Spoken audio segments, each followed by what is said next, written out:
supernatural is something that isn't supposed to happen, but it does happen.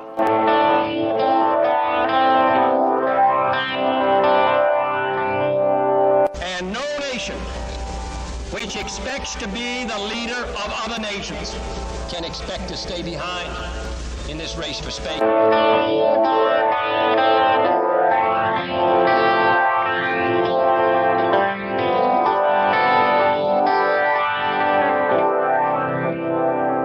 What does it take to convince you that the dead do not always rest in peace?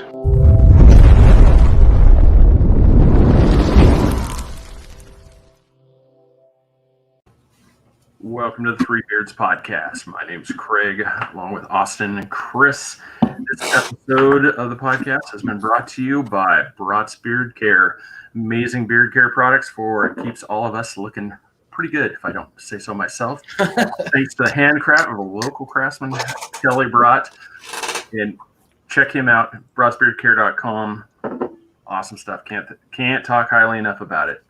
In tonight's episode, we are welcoming in a very esteemed guest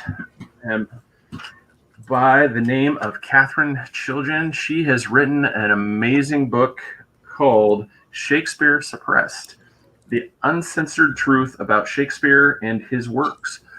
Kathrine, welcome to the show. Thank you. Wonderful to meet We're you. we're welcoming to a mutual friend who you've been on his show at least, I know one time, maybe a couple. Mark Eddy, who got me and Austin, Chris, in touch with you through mutual thing, and he kind of pitched this to me when we were talking. He's like, would this be something you guys be interested in? And I'm like, I don't really know a lot about Shakespeare. It was always, for me, it was always a subject that was, kind of like, oh, I got to read Hamlet. Oh, it was like that. And then as he described it, I kind of always do this one thing where it's kind of like when I start feeling that, and I'm like, okay, yeah, I like this one. And then he sent me the clip of your guys' show, and I was listening to it. I told the guys, I'm like, this is going to be pretty interesting. I'm like, this one is one just from the way she describes it and the way they do it. This is something that even the novice who doesn't know much about Shakespeare is going to be pretty well intrigued about it, because it adds this whole other aspect of who you think Shakespeare wasn't really him. That's, incredible. So we'll kind of take there. I wanted to, before we really get into the story, when you're with Mark Eddy on his show, you were talking about March 4th, 2020, you guys were going to do a Washington, D.C. press club. Now, was that able to take place with COVID? It did. It happened pretty much just before there were lockdowns. Nice. And that was the 100th anniversary of J. Thomas. I want to say Loney, but I've also heard it Looney. So it's one of those. I'm not sure which. You know what? We got in touch with their descendants, and they say it was pronounced Looney. Okay. Which our detractors aren't very nice about that name. But anyway, he was an English schoolmaster, and he was the one who discovered that Shakespeare really was the pen name for the 17th Earl of Oxford. His name, Edward de Vere. And he gave a very convincing account of why. And that's what we were celebrating this year. Nice. So was it a pretty good-sized gathering with COVID going on, or was it a little bit? Actually, I wasn't able to make it, but I understand there was about 100 people. Oh, nice. Nice. We got a few articles out of it. Are you going to be able to make Ashland? Well, our annual conference, meaning the Shakespeare Oxford Fellowship, that was supposed to take place this year, but it had to be canceled because of COVID. But we are going to do, we're going to stream it. We're going to have several speakers stream some lectures. So I'm going to be part of that one. Yeah, I moved down. The three of us live in Central Florida area, and I moved from Oregon. I was born and raised there, so I know about the Shakespeare Festival in Ashland very well. Yes. Yeah, it's right down I-5. We knew it was a mecca. I mean, if you're into Shakespeare, you're into watching the plays. I mean, you think of a Renaissance fair on steroids. Everybody, it's like basically the Comic-Con for Shakespeare. Yes. Everybody shows up and Yes. do these. It's quite the experience. If you've never been there before, you're just, I mean, everybody with the frills. I mean, it's yeah, I apologize. That's my technical term for it, the frill. But frill is good. Yeah. Like I said, you're not listening to me for high technical, jargon. That's why we brought you on. So yes, that I was wondering about that and wanted to get on that but where I want to, I actually talked to Mark today a little bit about this, and I was wanting to pitch this off to you, especially with, J. Thomas, Looney's book coming out, Shakespeare Identified. What do you think he would have been able to discover and find out about the Duke? And find, nowadays with all the genealogy research that can be found online, all the instant access to documents, how do you think that would have helped frame his book as well as aided in your research as well? Well, I think it would have helped him a lot, and he may have come to a few different conclusions about when some of the plays were dated. And also, like, for example, he didn't think that Shakespeare wrote The Tempest, and he gave his explanation why. But I think we have found further research that shows that he certainly did, and much earlier than is believed. So yeah, he would have benefited by it, but he was, mainly focused on, who was this great author, because he was teaching Shakespeare in English schools. He was a schoolmaster, and he constantly taught Shakespeare plays, and he couldn't quite understand the man behind the plays and the story of his supposed biography. He just saw a disconnect. And the story is that he was a man of humble origins from a small town, that he somehow made it to London, broke into the theater, started as an actor, and then became a writer, and the rest was history. But unfortunately, there is no evidence that this story is actually true. Wow. And so he discounted the Orthodox story, the person born in Stratford. We call him the Stratford man. And he focused on what are the characteristics that the author tells us. And he made a list of all these characteristics, that he had to have been very highly educated. He had to have been probably someone of the nobility or the upper class. He had to be somebody who had kind of not that great experiences with women. And there was a whole list. And pretty much the only one left while he was searching was the Earl of Oxford. And his life fits the life of Hamlet. You'd mentioned Hamlet to the beginning, which even the Orthodox scholars think was the most autobiographical. But if you look at the character of Hamlet, he was a prince, he was a university student, he traveled out of the country, he had a company of players. I mean, the list goes on. Hamlet, when he was coming back to Denmark, his ship was attacked by pirates, and he almost was killed. Well, the same thing happened to the Earl of Oxford. So you see all these parallels building, and then you look into the life of the Earl of Oxford, that he had a superlative education. I mean, he went to Cambridge University when he was 8 years old. Wow. And then he went on to Oxford University. Wow. He graduated with a master's when he was 16. And then he went on, took a grant to law school. Then he took a grand tour of Europe. He had so many interesting, fascinating life experiences, beyond being one of the highest ranked noblemen in the land at the time. And we're talking 16th century England with Queen Elizabeth I. Today we have Queen Elizabeth II, but she's the second Elizabeth. The first one was in Shakespeare's time. And that's, kind of through your interview with Mark previously on that Nightlight show. this one was kind of let you expand on that. So, through discussions with him and listening to that interview myself, I really found that a way compelling now as I'm reading some of the sonnets, and I'm doing it so that if it was in fact the Edward de Vere, Right. What this does now is this gives a whole nother depth to those words, to where I want to butcher the line, and he kind of helped correct, like, to thine own self be true. Yes. To one of those. Well, wouldn't that be to that point where it's like, this is kind of like a nod saying, this is me, but I can't tell you. I'm just kind of giving you a hint to the, and I'm saying to myself, I feel bad that I can't say this, in a way of saying, but that to thine own self be true. Well, his name, Vere, it means truth or verity.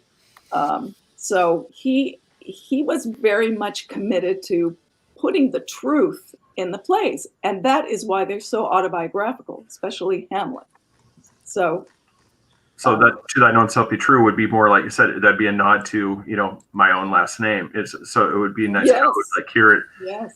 And you felt, so you guys kind of, we've also forgot to mention Mark Twain also wrote, that he doubted the authorship, of these works.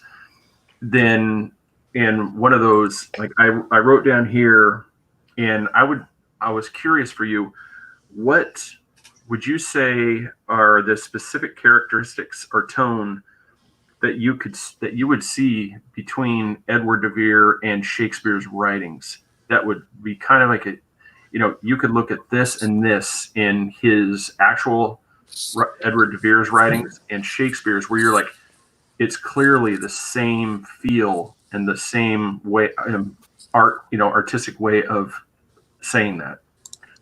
Well, we have about, I believe it's about 70 letters that have survived of the Earl of Oxford. And someone did a study showing how many similar phrasings there were between the letters of the Earl of Oxford, Edward de Vere, and the Shakespeare play. So there is a lot of parallel phrasing. But I would think if you want to really get into the head of the great author, you just read the sonnets. And in fact, one of the sonnets was, every word doth almost tell my name. Vere, Edward Vere, every word doth almost tell my name. It was a play on words. You can see it right there. So I mean, it's almost like a modern day like code thing where it's like, I'm trying to tell you who I am yes. without telling you my name, just writing my name on there. Yes. It's like if you read the sonnets, he's constantly saying how his name is not going to live, which is very odd. So he's addressing a young man in the sonnets, and he's saying that because he's in the sonnets, he's writing about him in his sonnets, that he's going to live forever. But the author himself says his name will be forever buried. So that right off the bat is telling you his real name is not William Shakespeare. It's something else.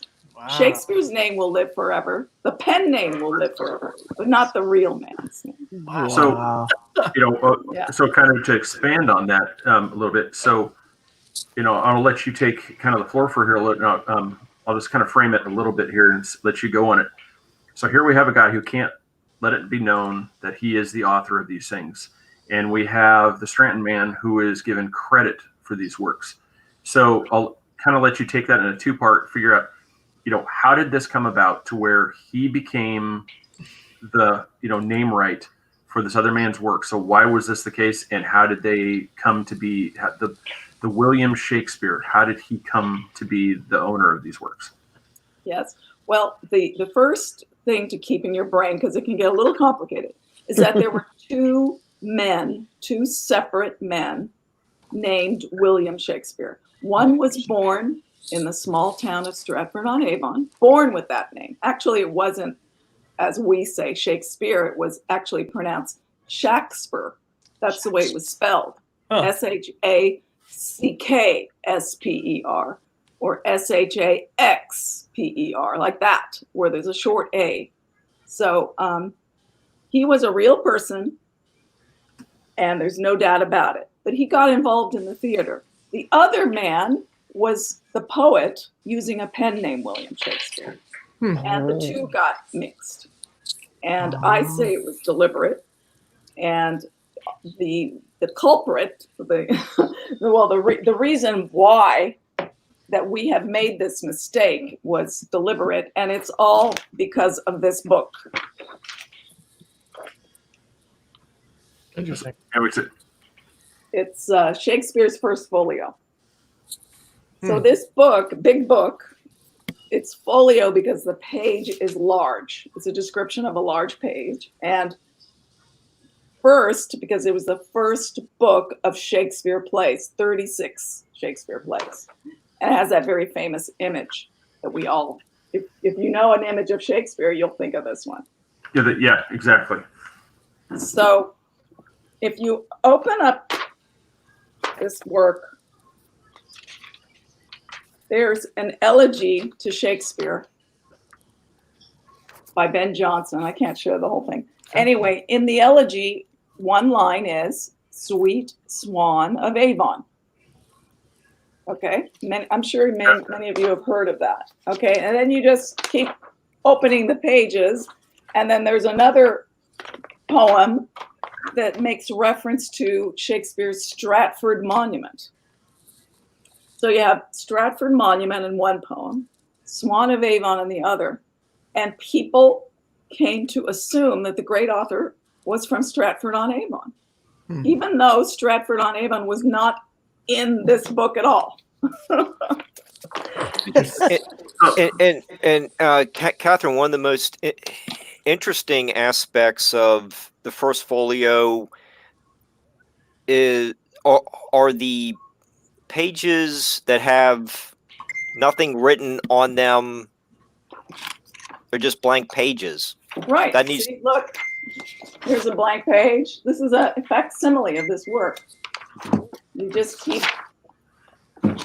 opening it. You know, here's another blank page. There's 5 blank pages, and there was plenty of room for there to be more information about his biography or, anything, his coat of arms. Nothing in this opening pages of this book, which contains 36 Shakespeare plays. Nothing gives any other information, just Stratford Monument on one page and Avon on the other. So why do you think they left those blank? I mean, would you believe it'd be intentional? I mean, was there something like we just didn't have anything to add there, or was that something like just, there was a purpose behind those, like an intent in making sure that those 5 stayed blank?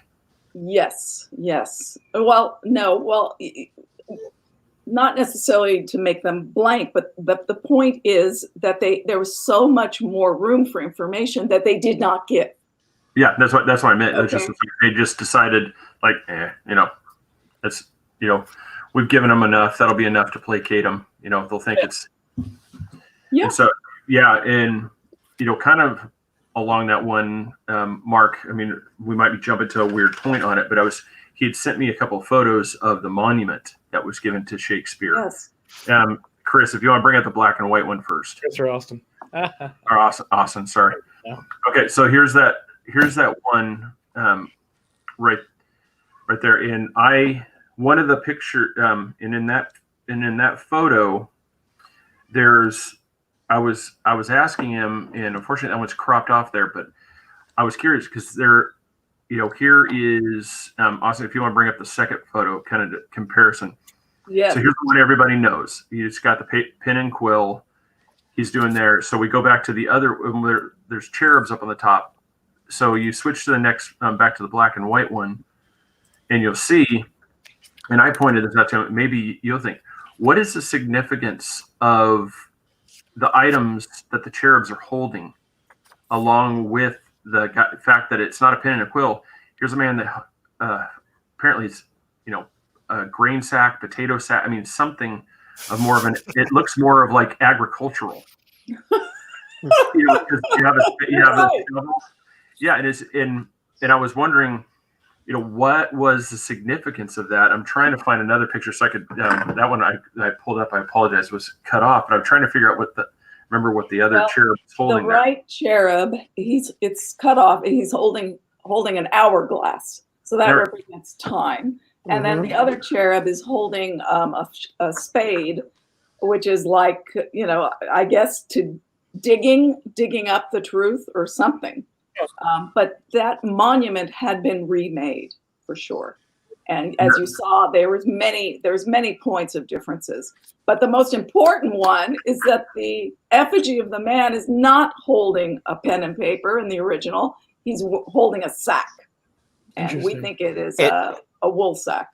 And there's the mustache too. Craig, Chris, and Austin would pick up on that too. What's the difference in the mustaches between the original envisioning of this grand monument and the one we see today? I think the beard's better. They should have kept the beard. Yeah. This beard. Not that weird, almost like you don't like the Colonel, upturned mustache. The Renaissance Colonel Sanders. Yeah. We had one of our listeners asked, are there any family members that are alive today that are related to the writer? Meaning the Earl of Oxford? Yeah. We have one. His name is Charles Burford. Okay. And he is a collateral descendant, but not a direct descendant. And actually, about 20 years ago, he did a series of lectures in the U.S. He's an Englishman. Oh wow! But yeah, this is my book. The cover is the Earl of Oxford. Okay, that's who he is. And that's crazy. So through our discussions like I had with Mark, to me, in a way, not only does it add to the depth of the story, but there's also a level of tragedy in this fact that, here you are, apparently, you have a love interest in the Queen. And you are not allowed to divulge this to anybody. You got to be shuttled out the back door. And that's the other thing. And so to let you get on that, because like for me, it adds a level of tragedy to this story, and you can't really express yourself in how you want to. You are forced to put it on, pen and paper, quill and paper. Well, the important thing to understand, which is not clearly said to students of Shakespeare, these plays were originally written for Queen Elizabeth, number one. And they're much earlier than the Orthodox scholars say so. It was to entertain her. And so in entertaining her, often there are sort of lampooning or parodies of actual figures in her courtiers. And that would crack her up. That would, be really funny. And she herself was actually portrayed. And that was complimentary, of course, for her.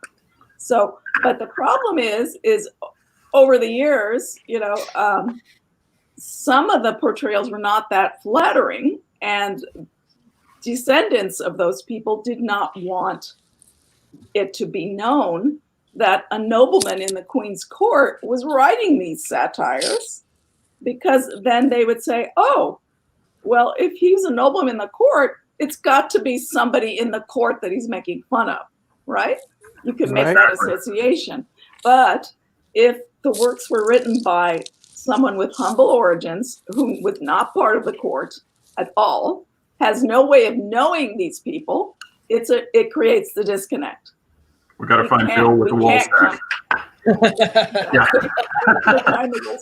Yeah, we got to get Bill in this wool sack. He needs to take credit for these things, because I'm not taking the fall for this story. Exactly. That's funny. And I think that was the sort of the ingenious method that they use to separate the true author from his works.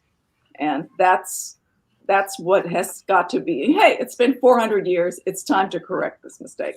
Yeah. Yeah, go ahead, Chris. If you had a question, I was going to say, because for me, what I was going to say is, especially the people that are the detractors, that don't want to do this. I mean, obviously, nobody wants to have their life's work, upended.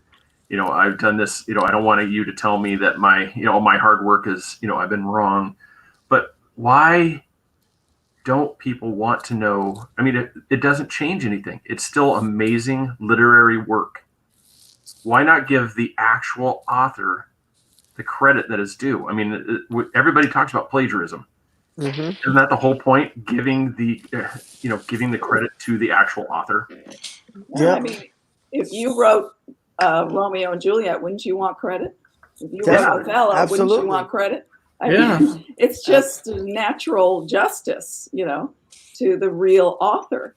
And I think, in the sonnets, he lamented the idea that his name would not be attached to his works. He knew about it. And so, and what I don't understand is, 400 years later, why English professors or lecturers are not more interested in knowing the true author, because they could understand the work so much better when you have a real biography to match the plays against. I mean, as I mentioned with Hamlet, you have these autobiographical parallels, but you don't have any autobiographical parallels with the man born in Stratford-on-Avon. There's zero. I mean, all they have to work with him is that he got christened, he got married, he had a few children, and he owed taxes. I mean, that's about all we got on this guy. That's awesome. It's true, though. Wait, I have to say, he was involved in the theater as a shareholder, and he was a member of an acting company. I don't doubt that at all. But he was not a writer. He was not the author. There's no proof of that. No lifetime proof.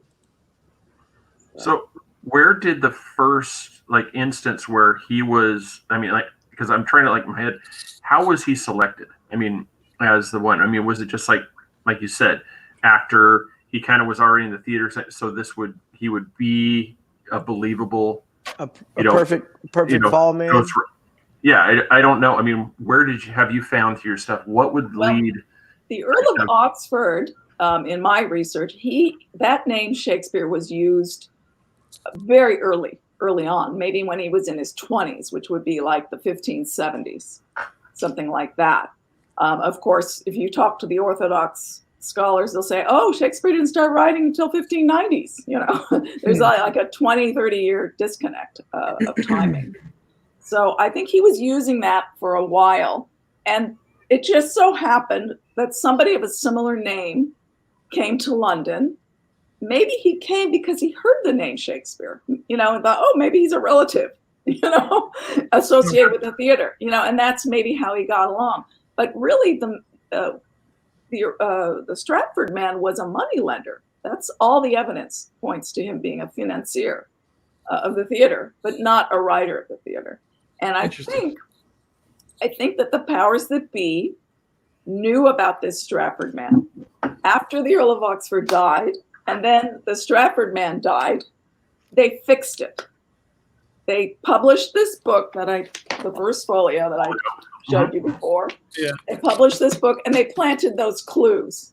And for posterity, the authorship now is thrown at Stratford-on-Avon. And they haven't looked back. Kathrine, when a couple minutes ago you were talking about this disconnect, and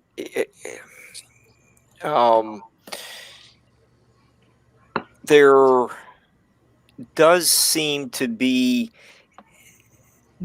an admission in at least a few of the sonnets that the author really was an insider, not like a political insider, not the country bumpkin. You get that tongue-tied by authority. How many authorities could silence another member of the nobility? I think that's kind of odd. And then we get the first line of Sonnet 125, and Austin could put that graph up.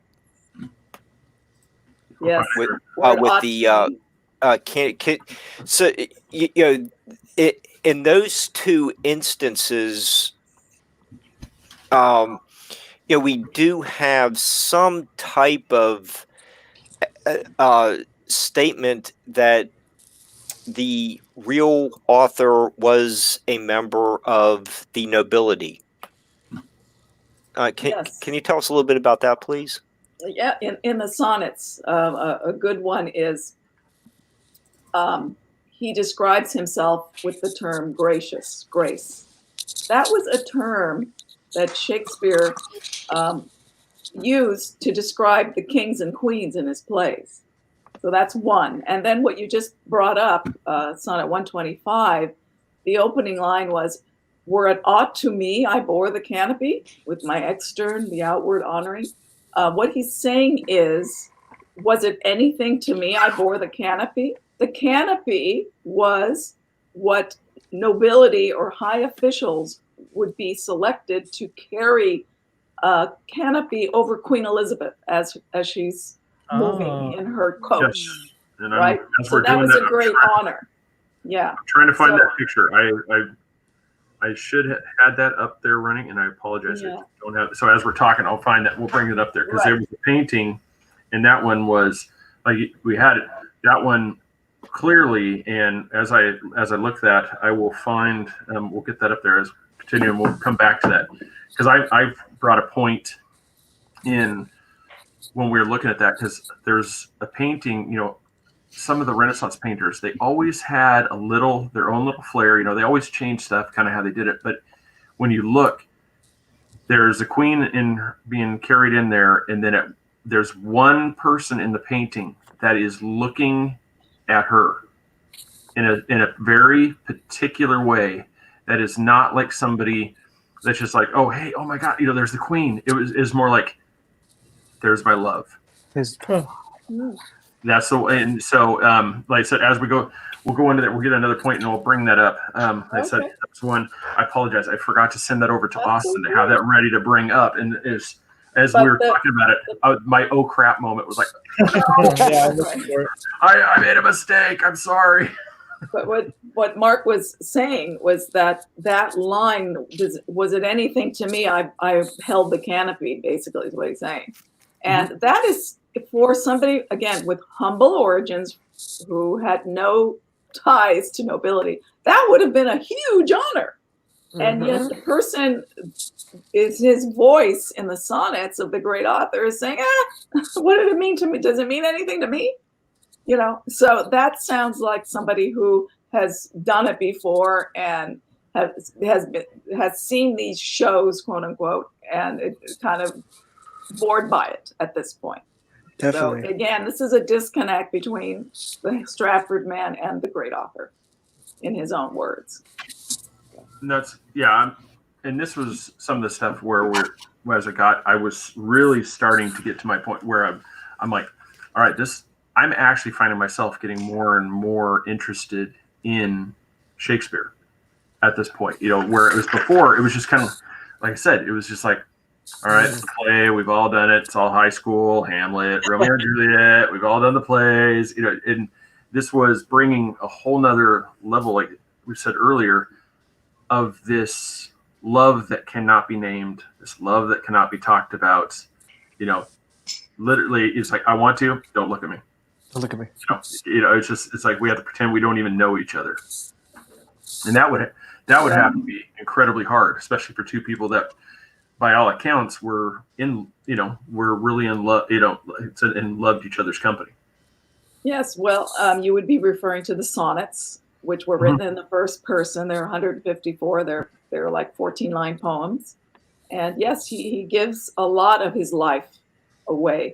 So if you really want to get to know the great Shakespeare, you have to read those sonnets. And he makes some revelations in there.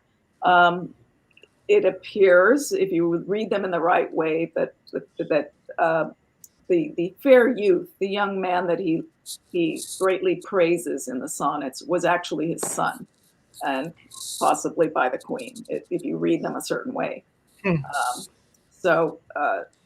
That is, but it is factual that they were very close, Queen Elizabeth and the Earl of Oxford. They were very close in his early 20s.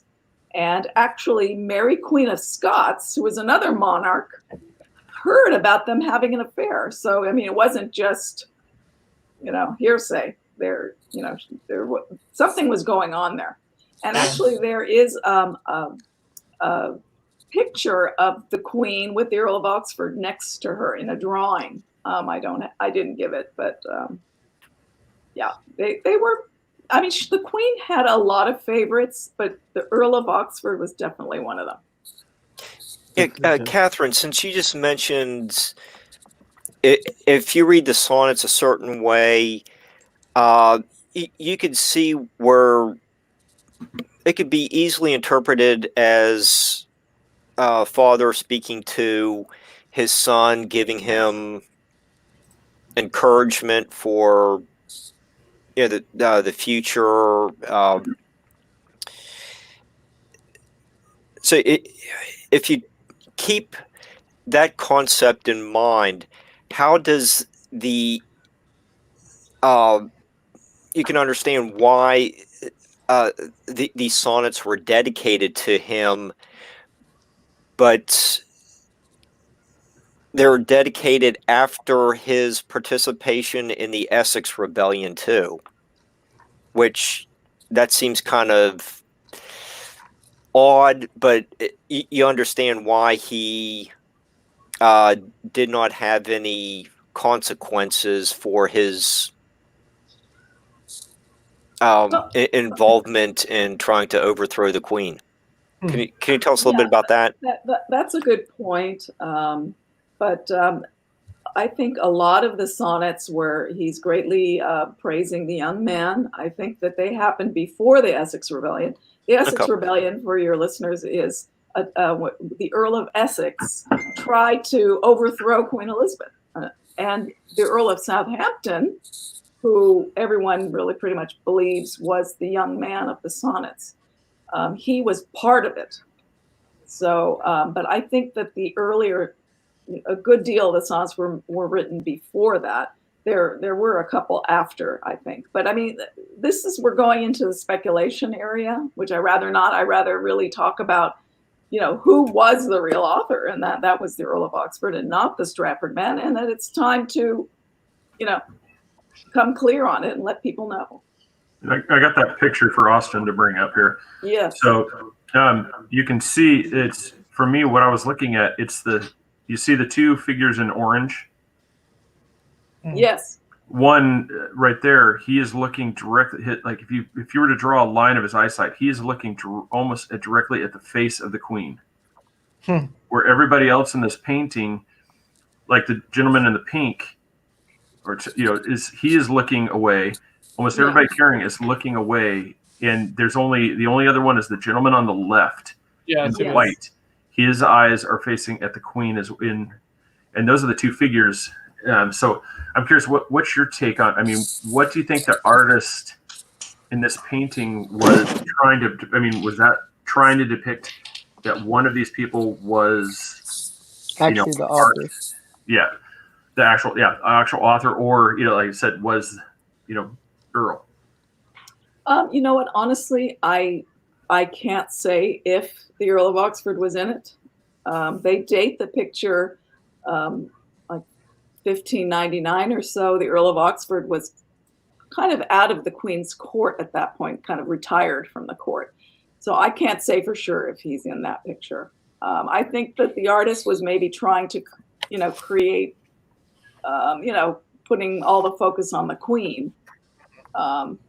And the luxuriousness of her courtiers, how well dressed they were, and what quote unquote gloriana, they use that term to describe her and her court. So yeah, and man, it was one, just kind of touching on things that we've talked about. It's like too, even like the Stratford man. I mean, when you're talking about it, there's absolutely no way that gentleman would have had knowledge of Europe abroad. He wouldn't have had knowledge of the law. Yes. And he wouldn't, foreign language, obviously he might have known some, via through theater, he might have known some Latin. He might have had some, like some basic stuff, but he wouldn't have had the depth and actual knowledge that the writer of Shakespeare's work would have to have expressed that, because obviously there's no Wikipedia, there's no Google, and so you can't go There's no public libraries.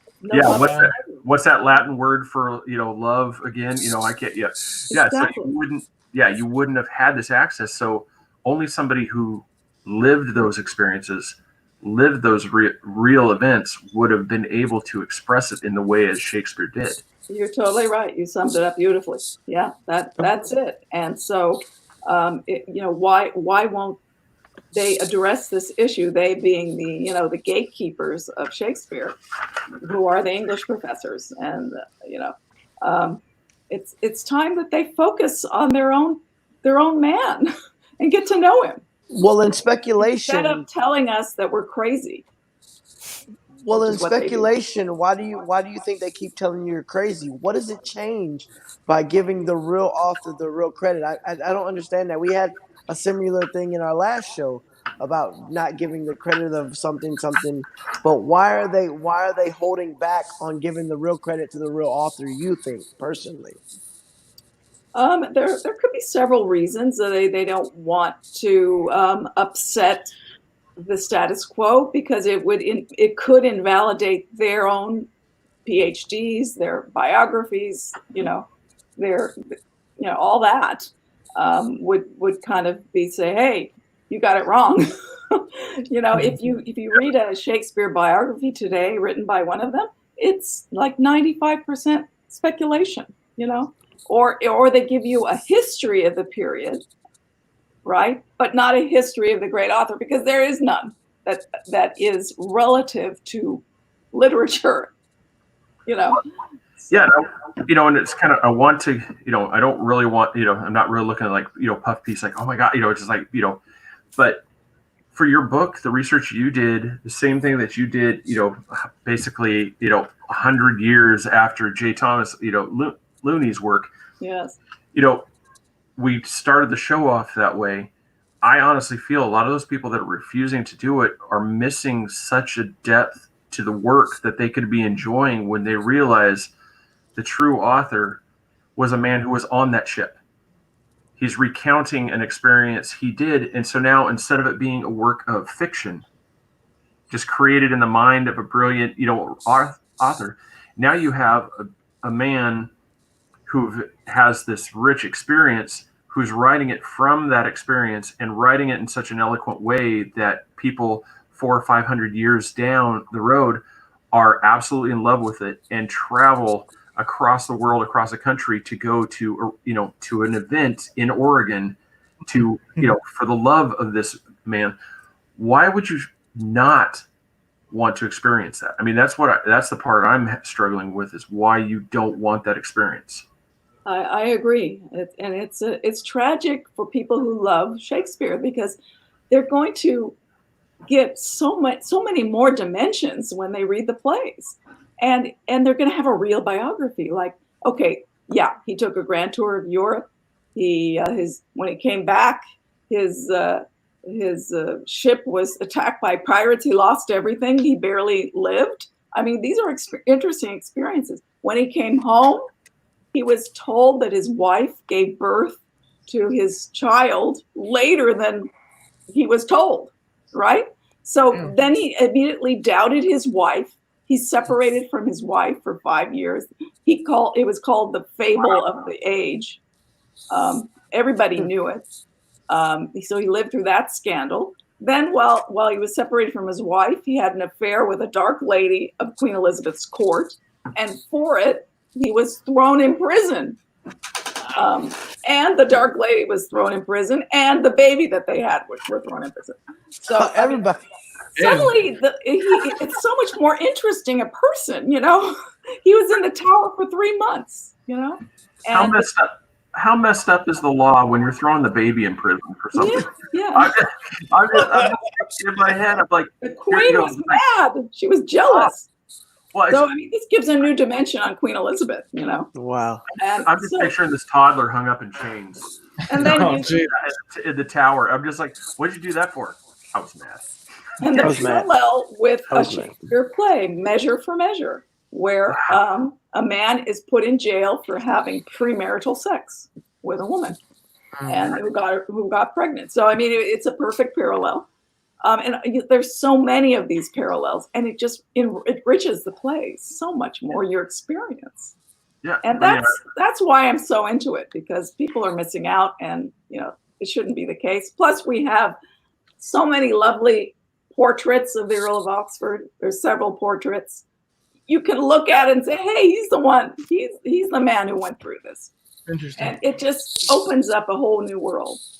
Yeah, that's I just going over it. Like I said, I don't understand why people are refusing. I mean, I get it.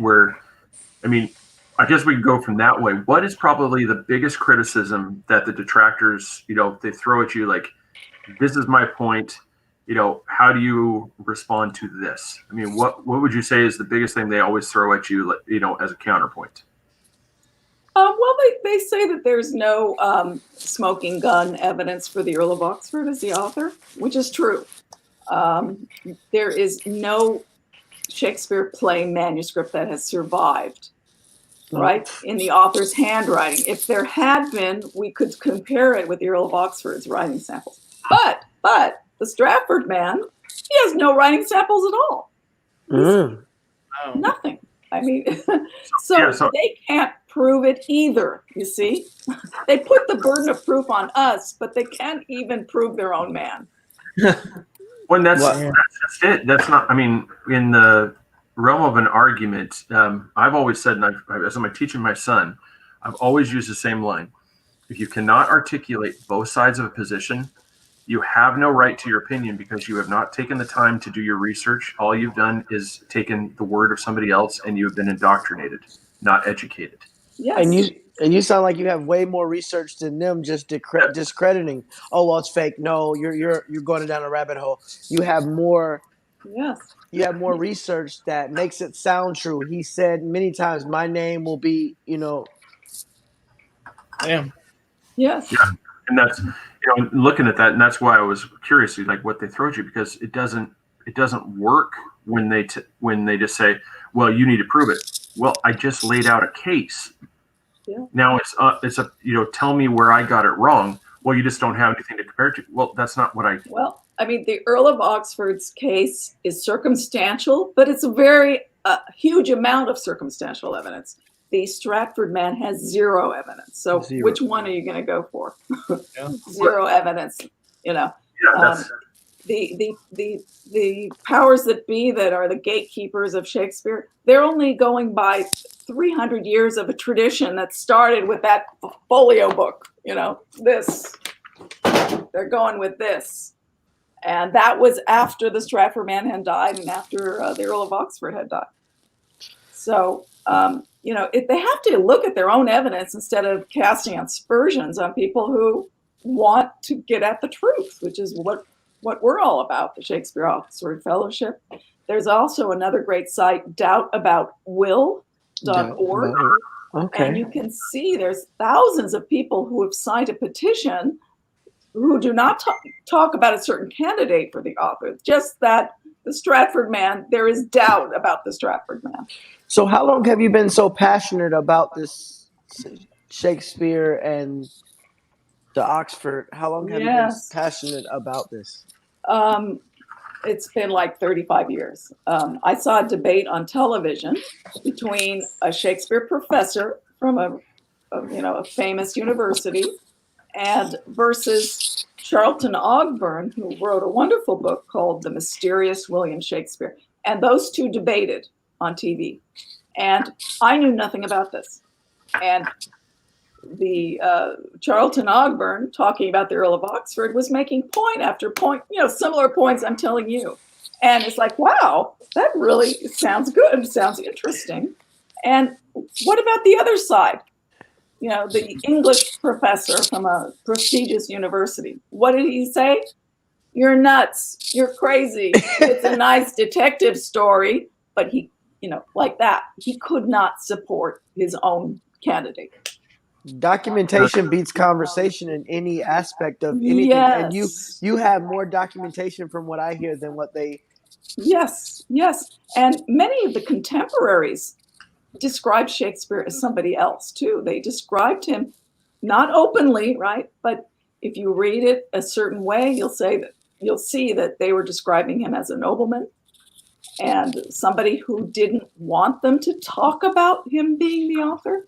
Because why did he use a pen name? Because nobility are not supposed to be involved in the theater. That was considered, lower class to be involved. So during his lifetime, he wanted it to be kept quiet that he was doing this creative writing. But after his death, he should have gotten credit, you see. I want to plug your thing too, the ShakespeareOxfordFellowship.org. Yes, that's our organization. Yeah, and that's an organization that, people want to check this out. You can, there's like minds, that are the same thing, where, we believe it's the 17th Earl of Oxford and not Bill with the green sack or wool sack. Exactly. Well, I'm not even sure if somebody found this information in a time capsule, they would even bring it forward, because there's so much controversy as you're making light of it right now. I'm not sure if anybody found this information in a time capsule. He actually buried it, that this was me, in a time capsule. I'm not sure if it would come to light, because it would discredit everybody with doctoral degrees, master's degrees, all across. I'm not sure it would still even come to light. Yes. Well, in my great hope is that we will find the Shakespeare play manuscripts, which there's not one page of a play manuscript that has survived. And if we're on the right track, that's our organization. If we're on the right track with thousands of people searching for anything connected to the Earl of Oxford, we could find it.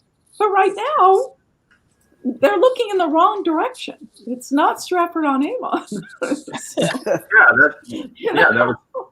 it's just, don't look for the man, named Shakespeare, but instead search for the one that's using the name in writing as Shakespeare. Yes. That was a good quote. And in all things, because we're on the thing about plagiarism, I got that from Nightlight with Mark Eddy and Kathrine Chiljan.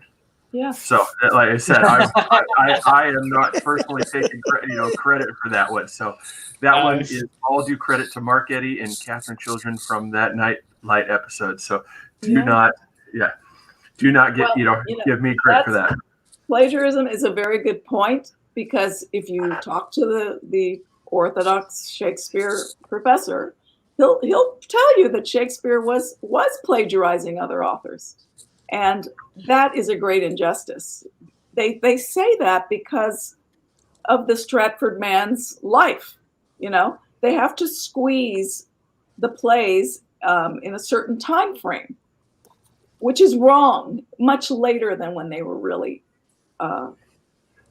composed. So that's why they say, oh, well, he had to have borrowed from this guy who wrote a little earlier. He had to borrow from that guy. And, it snowballs. It's not true. They were all borrowing from him. Wow. Nice. You see, they got it all wrong. It's all upside down. Well, that's what I said. I mean, in a way, their argument is they're making your argument while trying not to say that you were correct. They're like, well, these ones are clearly plagiarized. That's what I'm saying. He's not the guy. I would say everything that you're correct. William Shakespeare is not the author. This would be a man that is his whole work is plagiarism. He's been given credit for something he did not do. So in a way, they're arguing your point while trying to say, see, well, this was clearly plagiarized. I know. You got it. You've picked it up really well. I'm glad. Yeah, and Katherine, speaking of this, including other authors, Looney makes a really interesting point about masterpieces, however, are the fruits of matured powers.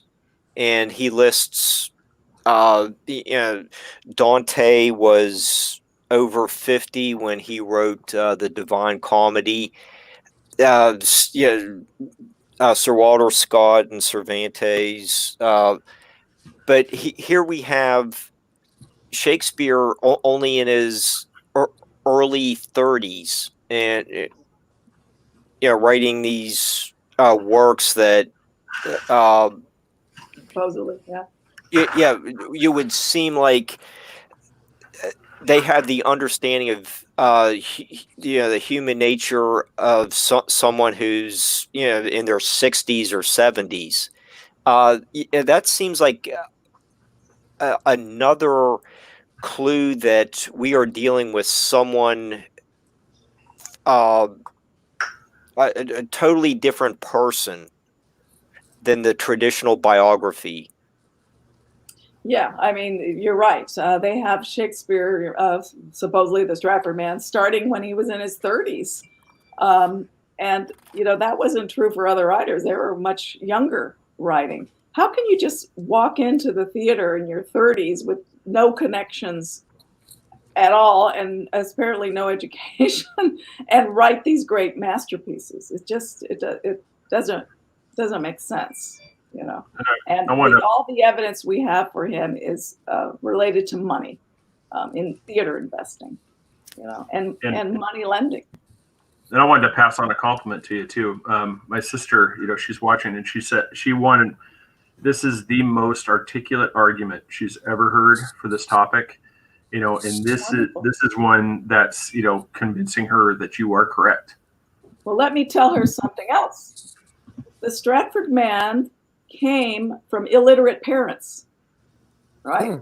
Supposedly, the writer of Hamlet, Othello, came from illiterate parents. Doesn't make sense. And on top of it, his surviving children were illiterate as well. Does that make sense? No, it's what you described with the Earl, of Oxford. Here is this brilliant savant of a child, who's learning stuff at 8. This would make sense. Like I said, I make light of it. I'm, calling him, Bill with the wool sack. It's just, here's a guy, here's this guy, that he's being given credit, and there's so many things to make the case now that this man would not have had the education required, the knowledge of writing style. He wouldn't have had this ability. I mean, he may have had passion stuff, but he would not have had the necessary components to have created this work. You're right on. Yeah. And here's another point for your sister. When the Stratford man died, nobody said a word, which was totally unusual. Any other writer of the period, other poets would take notice of it and write about it. Would write like a poem, or someone would take notice in a letter or something that the great author of King Lear died. And these plays were very popular in his lifetime, right? So how come there was no notice when the Stratford man died in 1616? So that's another zero. It's zero after zero after zero, and it makes sense that we're talking about a pen name, not a real, person. Exactly. Yeah. Wow. No, and I mean, on that, like I said, I really, Austin has it. I want to plug your website, ShakespeareSuppressed.com. For the book. He's got, I had him bring up, so there's a picture right there for everybody. Yes. That is The Uncensored Truth about Shakespeare and his works. Everybody go to everywhere books are sold, at Barnes & Noble, Amazon. Well, it's primarily at Amazon and also through my website. Yeah. But definitely everybody that's listened to this and wants more information, through the things we've heard right here, this sounds like a book that's, very well researched, very well thought out, very well constructed. Highly recommend everybody check this out. So go to Amazon, please support Kathrine Chiljan and go to her website, go to Amazon, buy this book, show her some support, and help spread the word that this man is the true author and not Bill with a wool sack. William Shakespeare is not the man awesome. that is did. That's awesome. So, Yeah, Kathrine, really appreciate that. Thank you. yes, thank you so much for taking the time out of your evening to come on and talk with us. Mark, Eddie, want to thank you very much, sir, for getting us in touch with her and doing all the hard work that you've done. Can't thank you guys enough. This was fantastic. Really enjoyed it, and we definitely, want to just keep in touch with you as things progress. As you find out more information, spread it on. Like I said, we will definitely, get that out to the people as they ask, and we'll also, like I said, try to steer traffic towards you Thank for more you, Ray. information as well. You're really awesome. Appreciate it. So thanks again. Have a great evening. Thank you, guys. Thank you. Thank too. you. Thank you. Thank you, Mark. Have a good evening. All righty.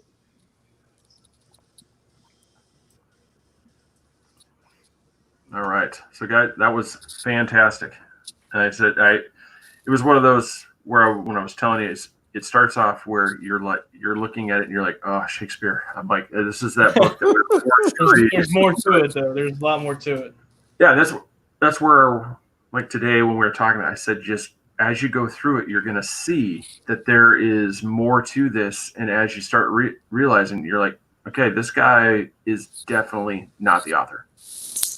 No. It is, yeah. And she laid out an amazing case, and it's one of those I highly recommend the book. It's it's definitely gonna be anybody that's passionate about this wants you will definitely have a good read in that one. So this episode has been brought to you by Broad's Beard Care. Amazing beard oil. Go to broadsbeardcare.com, use promo code 3beards, and you're going to get 20% off your order along with free shipping. Amazing stuff made by the Willy Wonka beard oils, Kelly Broad himself. And if you go there right now and check out our signature blend that he has crafted for us, that is going to help him feed his army of gnomes that he keeps trapped in cages and feeds with vegetables. And you have got to, we've got to feed those gnomes better than this. This just is not right. Meow Mix is just not fit for this army. let's feed those gnomes better. So go check out Broad's Beard Care. Nanny Cakes Nancy Burke. Go to Nanny Cakes 407 on Facebook. Phone number is 407-923-2898. You've got Kate Need here in the Central Florida area. She's going to be able to help you out. Mention us, and you're going to get 15% off that cake order. If you're outside the Central Florida area, I pray for you and your cake. Yeah, it may not arrive in the status that you want, but it will taste amazing. So everybody, thanks again for watching. Go to patreon.com/3beards podcast. Then go to youtube.com. 3 Beards Podcast is a channel name. Subscribe, hit that notification bell for more, and we will get this shared out for other people so that way they can hear about the great work of Kathrine Chiljan. And everybody else go to, I apologize, the name right now is failing me, but Mark Eddie's Nightlight show, and I am drawing a blank on the channel name right now. I will message that out so that way people know. So go follow that and listen to their work on Nightlight. They actually have some really, really great programs as well along with it, and watch their episode that they have with her, because they go into a lot greater depth on some of these points that we were doing than us bearded goofballs. Pretty much. But we appreciate you guys checking us out and coming on again. So if you're listening, Mark, Kathrine, thank you again so much. We appreciate it. Everybody, we will see you on Sunday night for our MMA fight thing, and then we will be back next Wednesday with another topic. Everybody have a great evening. See you guys later. Have a great night.